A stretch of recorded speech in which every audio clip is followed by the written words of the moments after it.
sometimes I'm CEO and maybe 10 minutes later I'm the apprenticeship because I have to pack boxes. First of all, the colors are ugly. Nobody's gonna buy it. And second, it's too expensive. We're a startup. We're still not profitable. We do now, on a good day, more than in the 2016 in the whole year. Top line solves all problems. Looking back, I think we would have done better if... Welcome to Sports and Outdoor Mentors. In this episode, I chat with Franz Bittmann, the founder and CEO of Namuk, a kids skiwear brand founded in 2016 just outside of Zurich, Switzerland. Today, they employ 25 people, are sold globally through their website, and have almost doubled their sales every year since launch. We chat about life before Namuk, the challenges of finding balance between professional and personal life, and also the opportunities and challenges of leading a purpose-driven business, plus much, much more. Before we jump in, I have one favor to ask. Please hit the subscribe button. This helps us to grow the channel and continue to elevate the content and bring you more insights from even more amazing leaders within the sports and the outdoor industry. So thanks for your support and enjoy the episode. Franz, so before all of this, before Namuk, I know that you founded and developed the brand 11, the snowboard brand, and had great success there. And then the snowboard market slowed down, so you refocused on Namuk. But are there any lessons that you took away from that experience with 11 that you put into practice here at Namuk? Yes, I mean, I founded 11 just after school, and it was kind of a hell of a ride, I would say, without any money, nothing. So we just grew. And at the end, we served 300 doors in 17 countries. We were pretty young, 26, I would say. And yeah, what I took away is that I wouldn't bootstrap anymore, because I mean, I think these days then it was a really hype of snowboarding. You could do whatever you want and you made some money and everybody had success. But looking back, I think we would have done better if we would have had more money, but more pressure for sure. But when I founded Namuk, for me, it was crystal clear that we need more money, because these days, as it's a little bit different, you're either small, e-com probably, just do your small business, or you're big, and there's not much in between. Yeah, absolutely. And that, so how did you manage that at the start of Namuk? So did you go out for external funding to help at the start, or did you again start just yourself? I think what really helped a lot was that because we had no money at 11, we were really creative, like did some creative stuff here, without money here, without money that. And this helped a lot. After we sunset 11, I kept the company, and then it was kind of, I didn't know what to do. We had already 2 kids, and I was at home and thought, oh, what's I gonna do? And I didn't realize that the knowledge from 11 has a lot of value. So a lot of bigger brands came up and asked me, hey, can you come here and help us here? Because I'm more of a generalist. I'm not a specialist. I can do design, yes, but I'm not the best designer. I can do finance, but I'm not the best finance. So I have like a holistic overview how to run a company. And if you go into bigger companies, then you have a lot of specialists, but nobody take care from the beginning of a production until you sell it. So this was a kind of I understood that this has a lot of value. So I used to work for bigger brands, do design, consulting, run productions for them. And this helped me a lot founding Namuk. And then one customer I had, he came up and told me, hey, I would love to invest into Namuk, kind of a seeding round. It was a lady. And she carried us between 2016, which was the founding of Namuk, until 2019. And in 2019, we needed more money, so we did the first finance round. Okay, great. And And is that the original investor? Is she still involved? Yeah, she's still involved. She believes in the brand. She's doing a great job. I honestly, she has a lot of passion. So we were so small, 2016. You just had to invest because you believe into the brand, because the numbers were pretty low. We do now, on a good day, more than in the 2016 in the whole year, which is crazy. Yeah, but that's great. That's an amazing achievement in a reasonably small period of time. So yes, that's great. So you mentioned earlier on that at one point you had 2 kids. Obviously now you have 3 kids, and obviously a senior leadership role running your own business. So how do you manage to get that balance right between personal life and professional life? And yeah, how do you handle that? I think a really important part is my wife. She backed me up wherever she can. She take care of the kids. She take care of everything. So I'm pretty flexible to work, to travel, to do whatever is needed. I have a theory, yes. Yep. There are 3 circles, and if you have 3 circles, they overlap. But if you have 4 circles or dots, they don't overlap. So I do a lot of time is family, a lot of time is my work, and the third one is sports. That's it. I don't have any spare time to do other things. So I just focus on these things. You mentioned your wife there being a big support. I understand she's also actually involved sometimes in the business as well. Yes, she was a big part at the beginning. She helped with the logo, she helped with everything. And she's still part of the company. Sometimes she helps doing the stores, or she has some ideas. Even if I come home with some good, I think the ideas are great, then she's able to destroy them or refocus or reshift them within minutes. So she was always a big part, and she's still a big part of the success. That must be. You obviously have a very open relationship to be able to manage those situations, but living together must be also quite tough sometimes, no? It is, yes, it is. I think you need a lot of passion for sure for the business. She has a lot of passion, I have a lot of passion, but you also need to know who is responsible for what decisions. So I'm responsible for more the business side, I would say, and she just have a lot of ideas. This morning she gave me something she bought and say, hey, this would be really cool for women, because this is a big topic. Everybody's asking, let's do adult clothes. Why you don't do adult clothes? So we're going to come up with kind of a happy mom product, and she has always ideas and pushing every day. So I really appreciate that. That's great. That's great. And you mentioned the third circle was sport. You mentioned, and I think I read somewhere that you said in the past that for you, sport is not necessarily about fitness, it's more about wellness somehow. About kind of feeling good and feeling happy. Could you maybe expand on that a little bit?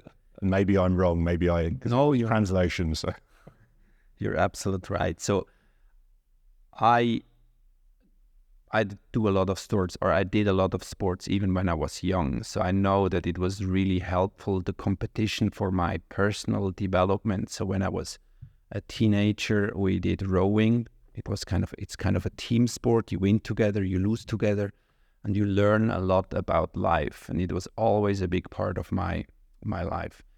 Then I had some back injury, which was really bad. Like 4 years, I couldn't do that much sport. But then I came back. These days, for me, it's kind of detox, I would say. If I go running 1 hour, 1.5 hours, then first of all, I relieve a little bit. Then it's kind of detoxing. And then after maybe half an hour, the good ideas will come. So sometimes it's 1 hour running is even better than 30 hours trying to achieve anything. And also, I did climbing a lot, because I think climbing is also, you need the whole body. You need to fight against yourself. You don't fight against the wall. So I really like climbing, but at the moment I don't have time to do it that much. Yeah. But also, I guess it's fundamentally part of the brand, from a kid's point of view. So maybe if you can talk a little bit about that and why it's so important for you that kids are spending time outside. Yeah, our first son, Levi, he's now 16. He was really a heavy user. He was just sleeping, eating, or digging some holes outside, no matter the weather. These days, as I said, I was working for other brands, doing design and run productions. And then he came home sometimes 20 minutes later, totally wet with ripped clothes, whatever. So I checked out his clothes and I just found out that because there is a lot of margin pressure on kids' clothes, that they just use cheap materials, just bad products, and he couldn't enjoy nature to his fullest. So we had to buy 3 sets or 4 sets even to make him happy, to keep him outside. So I was checking his clothes and I thought, hey, we can do this better, because my belief is that kids need to spend as much time as possible outside to experience nature and also to connect to nature and to learn to love nature, because you only protect what you love. Yeah. Yeah, that's interesting. Yeah, only protect what you love. Yeah, very true. Very true. Yeah, this is one thing. And the other thing is the mental health thing. I mean, it is, yeah, everybody should know it, but I think it's clear that if you go out and you connect to nature, you learn to deal with other kids, you learn to experience nature, appreciate nature. It helps you to be more creative, more calm. You be better at school, because if you just stay inside and it's not as it should be. Yeah. I think you're right. I think everybody should know, but I think a lot of people still, unfortunately, don't even have the opportunity to kind of experience outdoors and nature. And I also think that the pressures of day-to-day life sometimes make it difficult for people to prioritize and find that time. So it's great that that's somehow core to the business. So yeah, I think it's really important. I mean, everybody should have the time. It's always about priorities, and we know, it's clear that if you listen to that, it's crazy. An average UK kid spend less time outside than a UK prisoner a day, which is insane. And we just need to gear up kids so that they can go out as long as they want. Who are the people that have influenced you professionally, would you say? My parents, I would say. My father was really dedicated. He used to work in medicine, and he was working a lot, traveling a lot. But when he was at home, there were only kids, only us. So I think the dedication is important. Then I would say my mother, she did it, even if she don't believe it, or she say she did everything wrong. She had a big influence on us. And then, I met a lot of people in the industry. Snowboarding was just a bunch of creative people, new ideas. I would say these days, disruptive, the ski industry. So I learned a lot from that. And also, I really like to read biographies of people. Yesterday, the Musk biography came out. I will read it for sure, even he's a crazy guy. I wouldn't say it's leader that influenced me, but our parents sent us to the Waldorf school. It's kind of a special school where you be more creative, you have more art, you have more music, and they just try to support you where you're good at and don't put you down where you don't or not that good. I think that helped also a lot. Just focus on your strength and don't focus that much on your weakness. Yeah, which makes sense. It's really interesting because it's clear that actually your family are really somehow all super influential for you. Obviously, you've just described your parents. Earlier on, you spoke about your wife. Your son is somehow the inspiration for the brand. So, and it's all about, kids being outdoors. So it's clear that family is, a strong influence for you, which is great to hear.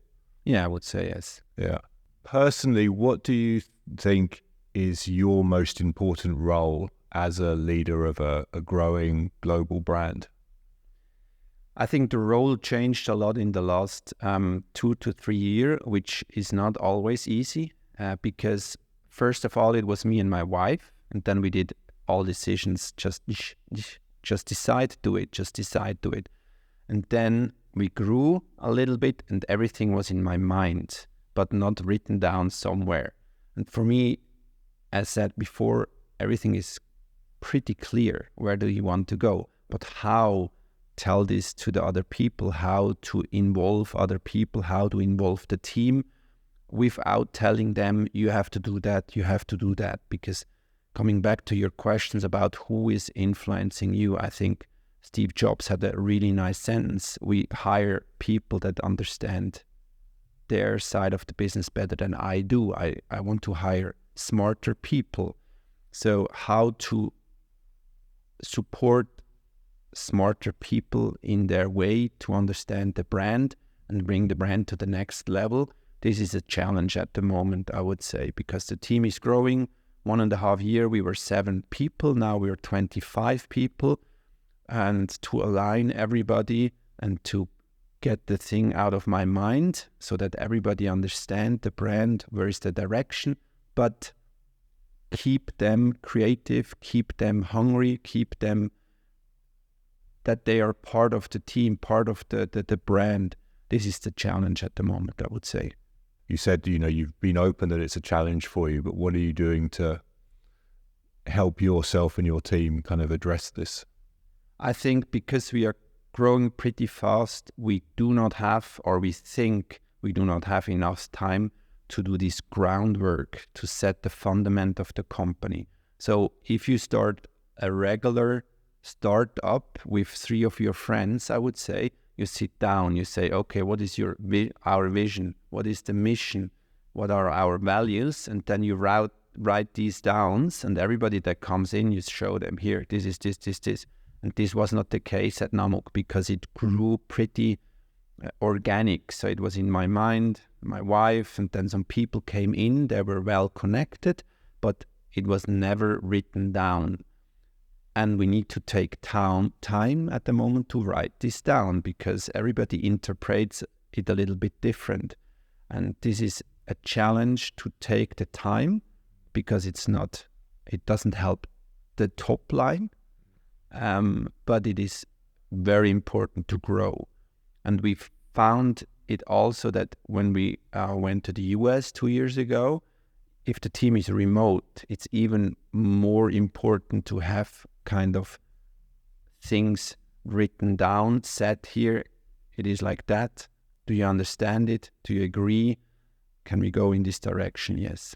Yeah, absolutely. So it's really about finding or making the time to, as you said, really put it down on pen and paper, or maybe that's not a good analogy these days, but digitally, so that you can then kind of spread the word more easily. Yes, and the balance between these fundamental things and like team building and the other sentence, which is important, top line solves all problems, or most of the problems. To find this balance, this is challenging these days. So as you said, you've gone from 7 to 25 people in a reasonably short time. So what are you looking for? What's important for you when you're hiring people to join the team? Another challenge, I would say, these days, because we're attracting a lot of people which want to have a purpose-driven business. Maybe they come from a bigger company, they had a good salary, they did a great job there, but at the moment they don't think it's right. The time is also difficult, I would say, at the moment. Then they come and say, okay, I want to do something with a purpose. But are these people ready for a startup? Are these people ready to have a couple of jobs in the same job? Like sometimes I'm CEO, and maybe 10 minutes later I'm the apprenticeship because I have to pack boxes because nobody else is here to do it. And can you do this shift? And can you do that? And it's such a wide thing you have to do, a wide job description, which is sometimes a challenge. And even I think for me, the most important thing is that somebody's motivated. Like the motivation is here to change something, to dig deeper than others, to be disruptive, and not it is and it is, and it was like this the last 50 years, so let's just do it like that. We're challenging us every day, and you have to challenge yourself every day. Is this the right way? Is this the right direction? Is this right what I'm doing? It's kind of, it's not an easy task, I would say. Yeah. But what I really like is that even everybody's, I would say, talking about Gen Z, that it's difficult to motivate them. We have a really great team, not only Gen Z, but also if you give people a purpose and say, hey, let's do this, let's do that, this is the direction. We are not perfect. Everybody has to understand. We are on our way to be really sustainable. We do whatever we can, but work every day in this direction. The people are motivated. Yeah. It's not about salary. I mean, we cannot pay the best salary. We are a startup. We are still not profitable. We're really open here. So the motivation must be to change the world. But have you also ever worked with or had the support of a coach or a mentor over your career? We start with that, I would say, half a year ago. We work together I work together with a coach, Dominic as well. And yes, we will continue with that because, as said previously, you never have the time to sit down 2 hours and challenge yourself. Sometimes you need input from the outside. So I think, yes, this is something we need to do more.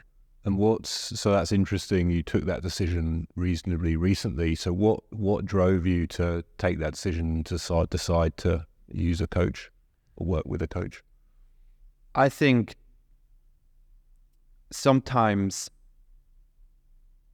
because it's always a topic. If you do not have the time to act strategically because you're digging below surface, there is always something to do, then you miss this part and you never have time to sit together, do team events, to talk about things, to work on the values, to what does the team really needs? What does the company really needs? What do we need to do to be successful in 2 years?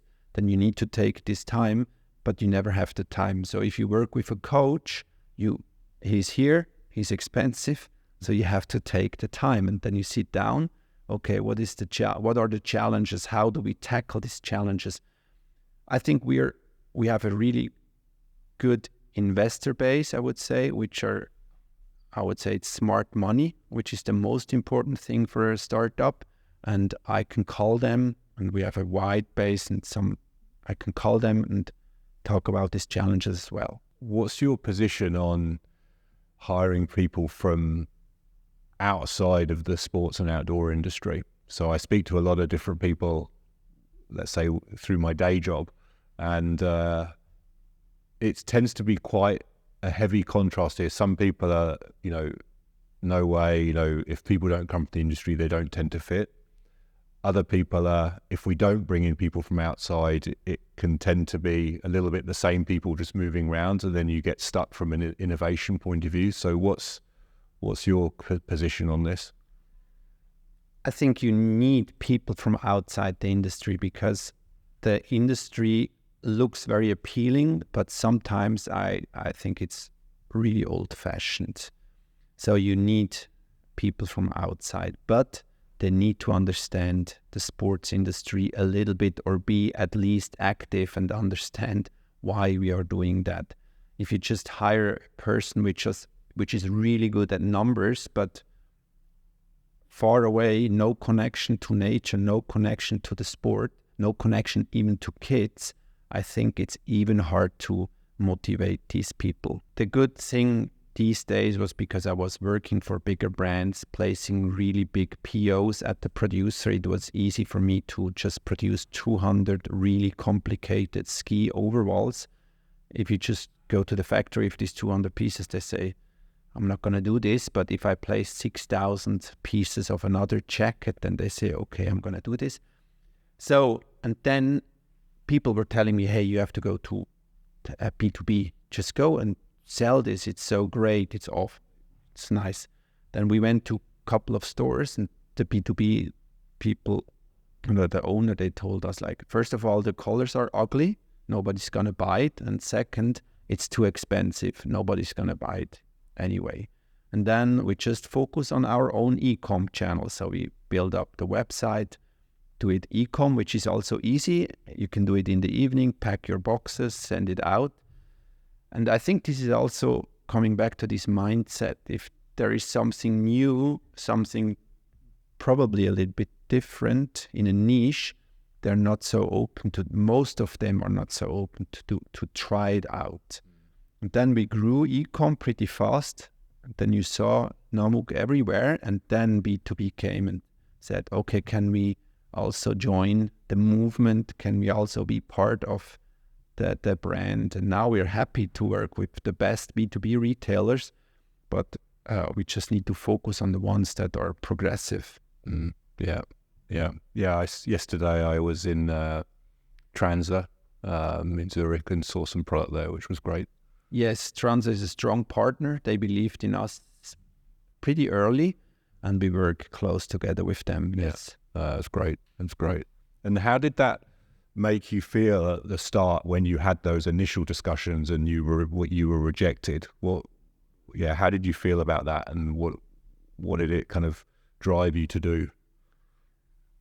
First of all, I don't care, because I knew we're gonna. Then is it as it is right now? If I go to we go to, let's say, Basel. We say, okay, we need a store here in Basel because we need a store.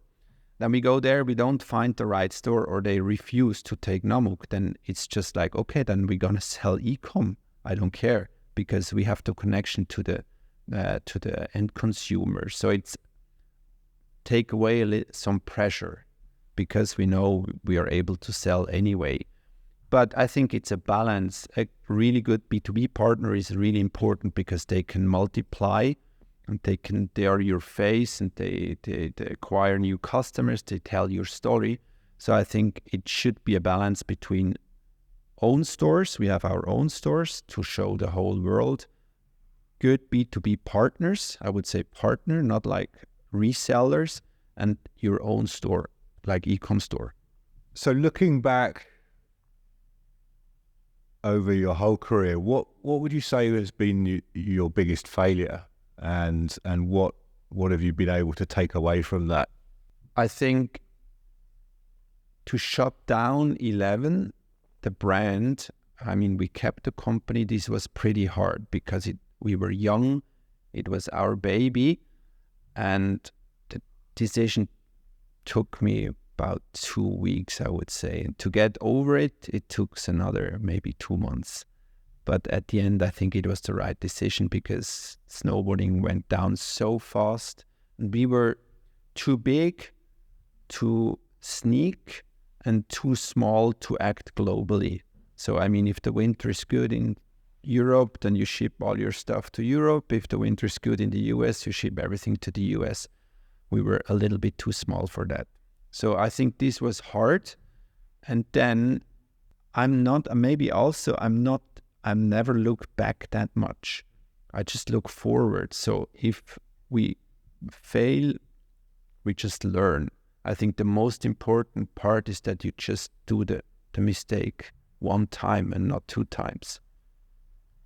Yeah. So no regrets then. So it's not something that you wish you would have done differently, or? I think the most important thing is to listen to other people, and you don't need to do it, but you need to listen to it, and you need to adapt it and think, is this something for us? When the first investors came in at 2019, they told me, they said, hey, we need a finance guy to back the ramp up, and we need sales top line. So we hired Dominic pretty early, and he take care of the finance now since almost 4 years.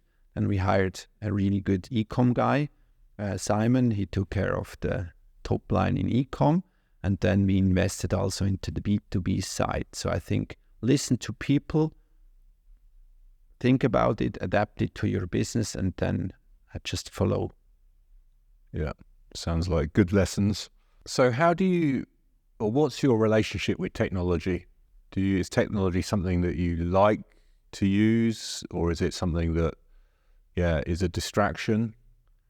No, it's really useful, but it's also addictive. Addictive, yeah. I see it with my kids, but I mean, without my phone, I cannot live. It's hard. It's really hard.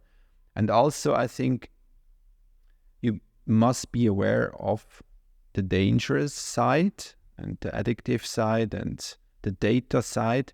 But if you can use it wisely, and I mean, we have a really, I would say, an impressive tech stack on the back of our company, also on the website. It's just amazing what you can do with it. Interesting. And are you already exploring using AI? Yes, we are exploring that, and we also already, ChatGPT, sorry to say, but it's part of the daily business already. And yeah, we're exploring that. And at the moment, I think we're looking into something also to have a better understanding of the ops side, like where do we need what items, which time, and how to optimize the buy, because this is one of the biggest challenge at the moment. We have 3 warehouses in the US, EU, and also in Switzerland, and always the wrong items at the wrong place, in the wrong size, in the wrong color. So I think it's really helpful to get help from AI there. Oh, that's great. And the other thing is also with our kids, the screen time thing. It's a really, really problem. If I look at my screen time, it's incredible high, and I really need to work on that. Namuk is obviously a business, a brand that has sustainability at the core of everything that you do, and also why the brand was actually started.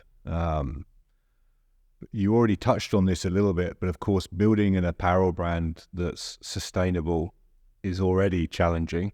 Building a kids' apparel brand that's sustainable is even more challenging. So why was that kind of sustainability, that sustainable approach so important for you? Because did you have a similar approach with 11?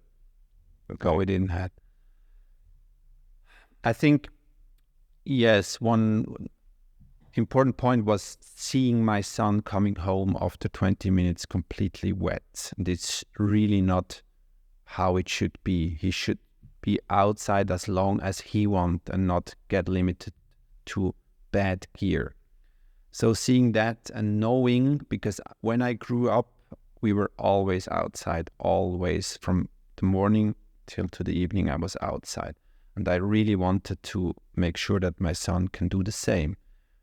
Seeing that bigger brands offer just bad quality was really bad for me. And I knew if you want to act sustainable, textile in the textile industry should last as long as possible, the product, because 72% of the CO2 emissions occur during production. So if you produce anything, something, it should last as long as possible. So this was the main goal at the beginning. And then, because I'm working in this industry since 25 years now, I had a lot of connections to nice, supportive producers. So we work very close with Primaloft. So we were the first ones could offer biodegradable polyester fleece, because we were pushing them really hard at the trade shows, like, yeah, it's good that you do this biodegradable insulation, but what we need is biodegradable fleece, because microplastic, kids' clothes, you wash along a lot, and then the microplastic goes into the water. Then they say, yeah, we know, but it's hard, it's difficult, we cannot do. Then we were insisting, like, spoke with these guys half an hour, And then they brought in another guy from the US, and he was showing us a small item like, yeah, we work on that. And do you think it could work? Could it be successful? And I said, I'm going to order it right now. Here's the order, and we're going to test it. So you have to be innovative, you have to be forward thinking, and you have to take some risks. Same with YKK. We work with YKK pretty close because they know if we test it, we are fast. They send the zipper to our factory, and 3 months later they have a reply from us if it's working or not. So being agile, being at the forefront, and take some risk is really important. In the sustainability side, if you do just things everybody else is already doing, we're not developing. So we are always try to be at the forefront and think about what could be the next thing. That's great. I think for a brand that's still, still in the early stages of its development, to work with a partner like Primaloft and to be a launch partner for them on a new fabric is great. You must be pretty proud of that. Yeah, yes. Yeah, it was a huge step. But just trust your thoughts, believe in your thoughts, and then just go. And even with our dash pant we developed together with Cordura, I think we were the first brand doing full Cordura pants which are soft. And it took us 1.5 years to develop this fabric because nobody believed in it. Then we had to find a factory which is willing to produce only 600 yards, because normally they produce 5,000 yards up if the fabric is in a blend. So you have to invest time here, then going back and forth, and don't stop. I always tell the product team, if anybody say, no, we cannot do it, we just insist. If we believe in something, we just go forward for until we found the right partner. So I think this is something different to the bigger brands, where you have a lot of margin pressure and then you just stop. If 2 people say, no, it's not possible, we cannot do it, then you just say, okay, it's not possible, let's move on. But if we believe in something, we say, okay, we believe in that and we're going to make it happen. Great. That's great. You touched on the fact that the product is obviously very durable for the many of the reasons you've just said. Now, somehow in kids' clothing, obviously the kids, depending on the child, they're wearing the product for maybe a year, maybe if you're lucky 2 years. So how do you handle that kind of after use part? Are you offering any kind of services or support to enable the people that have invested in the products in the first place, that maybe 12 months, 24 months later no longer fits, that then they can still benefit from that durability? Because the last thing you want, of course, is for somebody just to throw it away. Yes.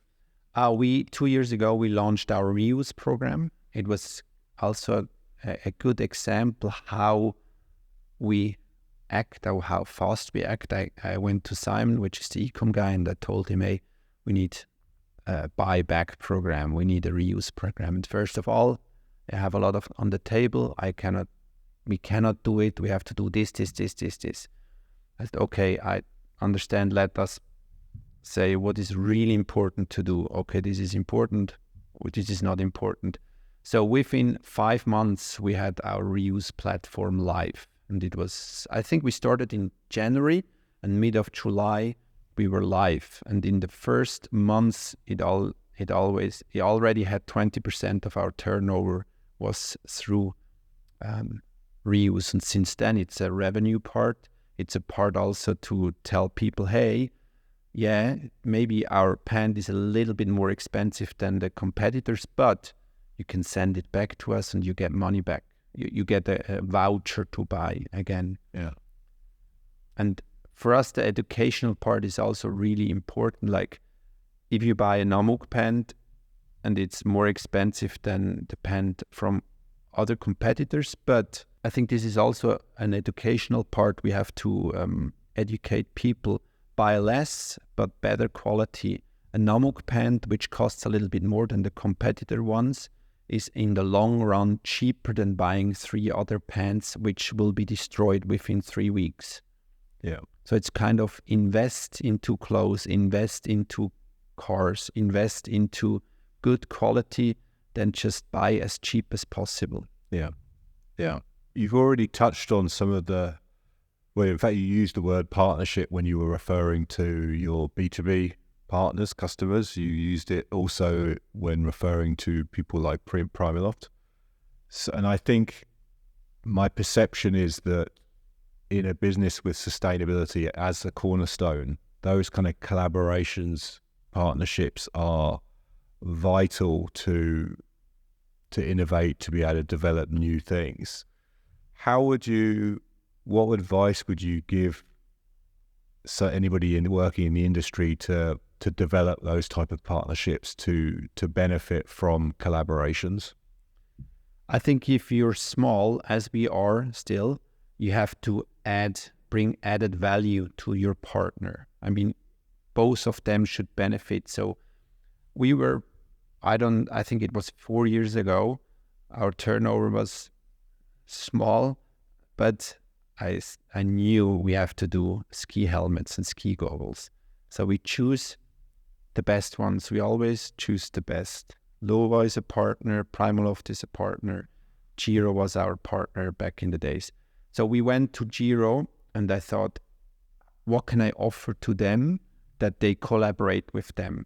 So we went there with a finished concept already, like, hey, we like this helmet, we like these goggles, but we think we can bring some added value to your collection. So we were able to design our own line, and it was the best selling item globally because it was a different color palette, adding to their existing sporty palette. So they really like it. If we went to Lova, we say, okay, we really like the quality, we like your shoes, but we believe that we can bring you new customers with our color palette. Then they trust us, and we did the collab, and it's still really successful. If you go to Primaloft, you tell them, okay, maybe we're not the biggest, you're not going to sell 500,000 meters, but we can test it, we are fast, and within 3 months, you have an answer from us if it works or not. It's really interesting. So the relationship with Giro and Loa, they were collabs, or are they Namuk branded products that they're making for you? How's that working? Yeah, it's kind of a collab. I mean, with Lova, it's we do the design. We take the best-selling items, which is the Cody shoe and the Inox. We do the Namuk design. We design it the Namuk way, and they sell it through their channel, and we sell it through our channels on a global level. So you've clearly made a lot of decisions to bring the best product you can to market. But also you've been very open about the fact that despite the growth, from a profitability point of view, there's still work to be done.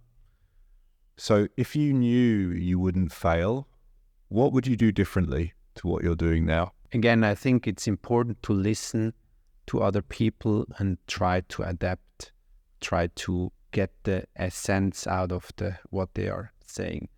So to keep a balance between growth, do a lot of products, and keep focus, I think this is a thing that I need to work on, because I have a lot of ideas.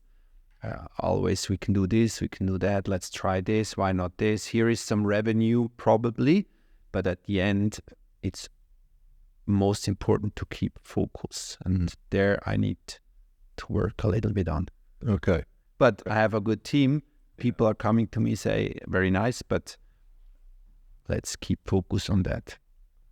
But that's interesting that you're obviously aware of that. So I think that's half the battle. No, I think it's like they say about, if being an alcoholic, it's being able to hold your hand up and say I'm an alcoholic is half the battle. So that self-awareness is a good trait. Yeah, but I think without a lot of ideas and thinking out of the box and being disruptive, we wouldn't be here where we are. If I wouldn't do the reuse and just say, hey, we do it no matter how and why, we wouldn't be here where we are. If I would listen to people and say, okay, the colors are ugly and your products are too expensive, who's going to buy a rain jacket for $200? We wouldn't be here, because you have to believe in your ideas. But you have to find out pretty fast if they can turn into something big or not. So try, and if it's not going to work, stop it. Don't invest into things that are not working. A good example is rent. We're talking about rent since 2 years. It makes sense, but we don't have the power at the moment to roll out a whole rent program, because then you end up to be it's a logistic nightmare. Yeah, absolutely. But my heart say, hey, you have to do it, because attract new customers. Maybe you don't want to buy a jacket for 200 euros, but if you just pay every month 10 euros, maybe it's easier. I think this is the most important thing, that listen to the team and try to enable the team to do their best.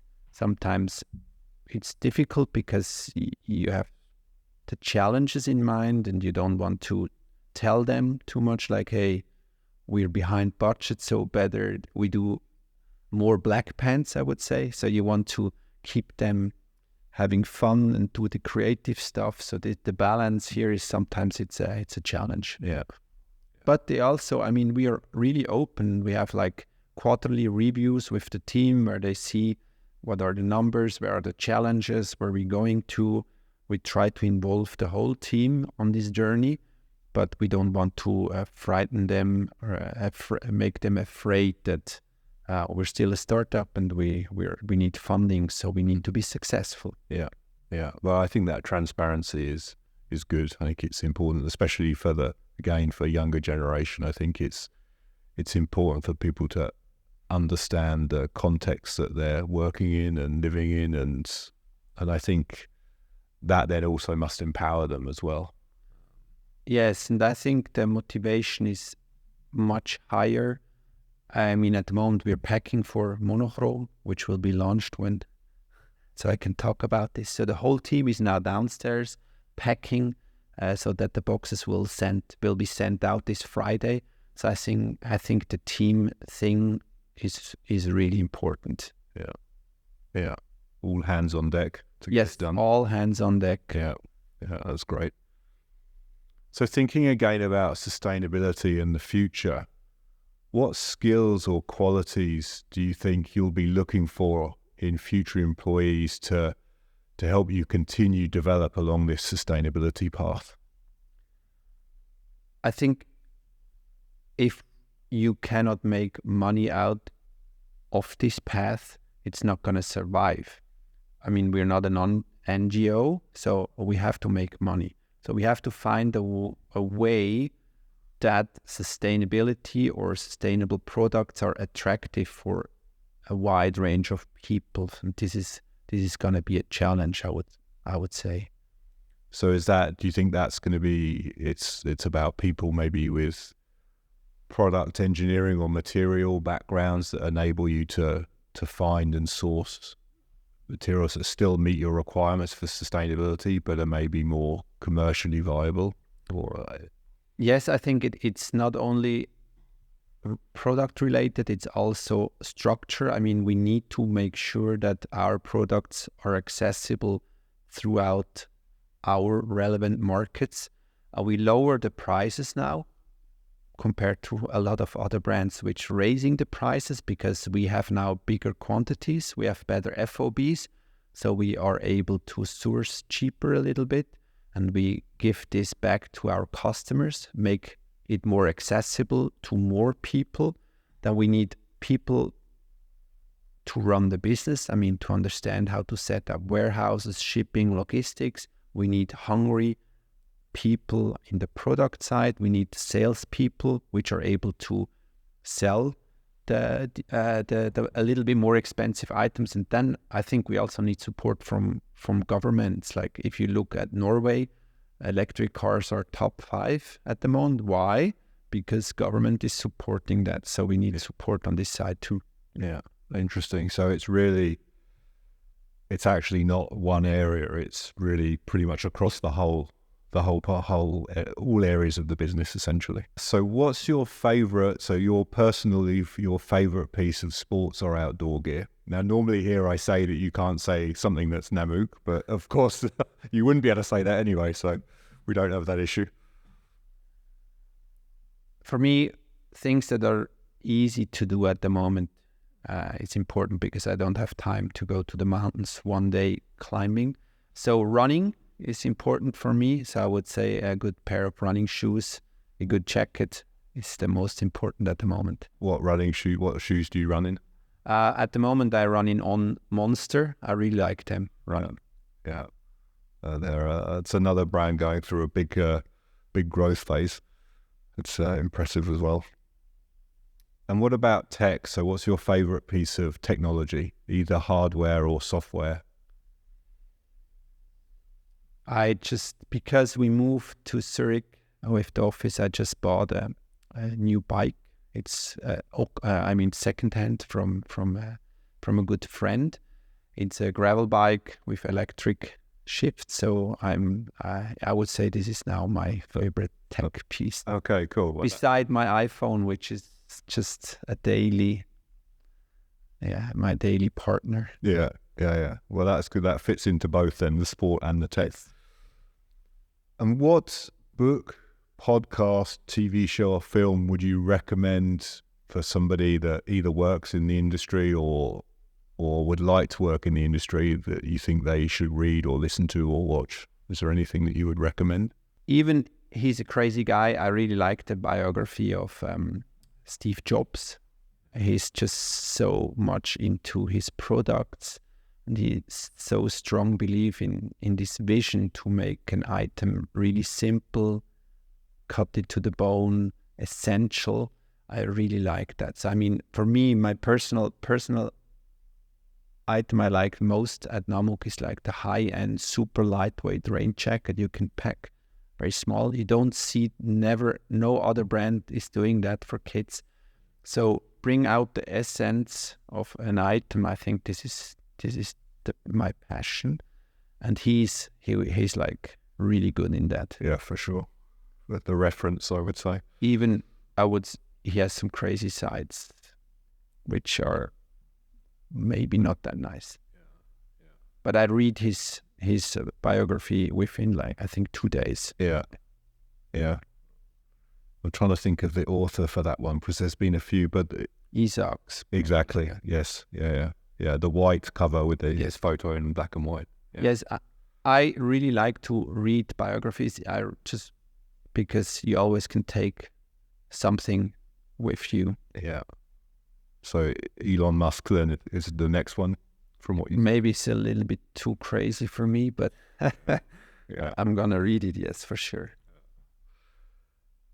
What's the most valuable piece of advice you've ever been given?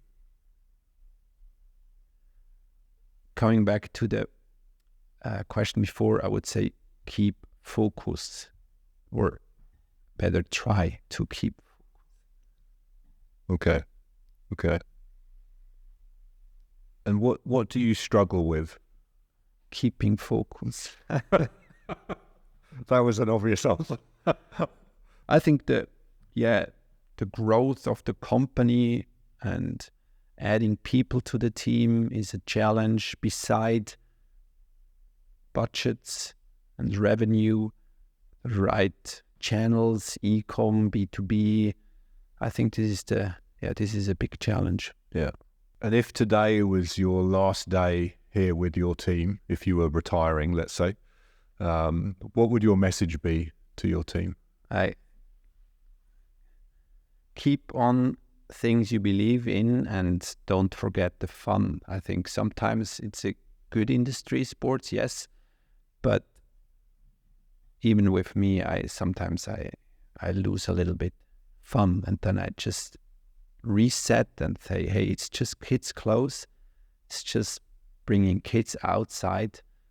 There's so many bigger struggles out there, and just keep the fun alive. Yeah. I agree, but I also agree it's difficult. Funnily enough, back in my Columbia days, a long time ago, one of the senior VPs in Portland said to me something very similar. He said, look, Dan, it's just jackets and pants. It's there's a lot more important things in life. But I think this is where technology also somehow plays a role. I think we get so focused and driven by what we're doing. Sometimes you forget to actually stop and look up and, oh yeah, this is the industry that we're working in. And I got in the industry because I love being outdoors, obviously the same for you. So, but sometimes we forget that. It's not easy. It's not easy. Yes, and I also think that if you have more fun, you're more successful, or the brand is more successful, because even you cannot measure it, you can feel it. Yeah. If people have fun creating stuff. Sometimes it's hard because, top line, revenue, challenges, supply chain challenges here, challenges there. If you just see the challenges, you lose the fun. So setback, hey, it's just kids' clothes. Let's have fun. Yeah. And do you do activities as a team when you go outdoors? Yes, most of the activities with the team is outdoors. We go climbing, walking, hiking, do stuff together. Yes, great. So if you could give future leaders in the sports and the outdoor industry 3 pieces of advice, what would it be? What would they be? I would say, yes, the 3 advice would be: set clear goals, believe in these goals, set the goals big enough. At Namuk, we say we want to be there, and we believe in that. The second thing is, don't listen too much to other people because they know it always better. And the third, I would say, try it out. If you don't try it out, you don't know if you succeed. And if you don't succeed, it's not that bad. What's happiness for you? I think I can go to work every day and I love what I do. I think this is the best thing. If I need to go to the office and say, oh, no, I have to do that, I don't like it. So I think this is happiness for me. And then I'm going back home happy too. And I really like to enjoy time with my family. Yeah, great. Okay, so last question. As you know, so this podcast aims to help people in the sports and the outdoor industry to benefit from people like yourself, your experiences. So is there something that we should have covered today, or that I should have asked that I didn't, that you would want to share with the audience and listeners? Coming back to the question before, maybe it's only Switzerland, but if you have an idea, these days with the internet, with e-com, it's more democratic to do things, to start something, to try. If you have an idea of doing something which is special, you will find enough people globally to buy this from you if the idea is good. So just do it. Just try. Great. What a great way to finish. Yeah. Cool. Thanks a lot, Dan. No, thank you, Franz. I really appreciate your time. I think what you're doing here is great. It's so nice to see a kids brand with purpose. And I love where the brand comes from, the story behind it. And I think the ethos of ensuring kids spend time outdoors is so important. I know I did as a child, and I encourage my son to. I think it's because it's very easy that we all do get sucked into the screens. Yes. So I think getting that balance and being outdoors is really important. So thank you very much for your time. It's been a pleasure, and thank you. Good luck for the future. Thank you very much. I hope you enjoyed the episode as much as I did. We love to read your feedback, so please leave your thoughts in the comments below. Thanks again for your support. See you soon, and don't forget to subscribe.